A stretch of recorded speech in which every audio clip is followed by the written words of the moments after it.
ধরুন লিওনেল মেসির বা পায়ের কোনো ক্ষতি হয়ে গেল, এমন ক্ষতি হলো যেটা আর রিকভারি করা সম্ভব নয়। আপনি কি জানেন তখন মেসিকে ক্ষতিপূরণ হিসেবে কত দেয়া লাগবে? যদি তার বা পা কোনো কারণে অকেজো হয়ে যায় তবে তাকে ক্ষতিপূরণ হিসেবে দেয়া লাগবে $900 মিলিয়ন। যদি শুনে অবাক হয়ে ওঠেন তবে জেনে রাখুন এটাই সত্য। পৃথিবীর সবচেয়ে দামি বীমা করানো আছে লিওনেল মেসির বা পায়ের। বলা যায় পৃথিবীর ইতিহাসে সবচেয়ে মূল্যবান বা পা তার। অনেকে বলে না মেসিকে বেশ সুরক্ষা দেয় প্রতিপক্ষ রেফারি, এটাও বড় একটি কারণ।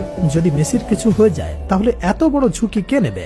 বীমা শুধু মেসি একাই করেছেন তা কিন্তু নয়, অসংখ্য খেলোয়াড় নিজেদের বীমা করিয়েছেন। একজন গোলকিপার যখন বীমা করেন তখন তার বীমা করানো হয় হাতের, কারণ এই দুটি জিনিস মূল্যবান।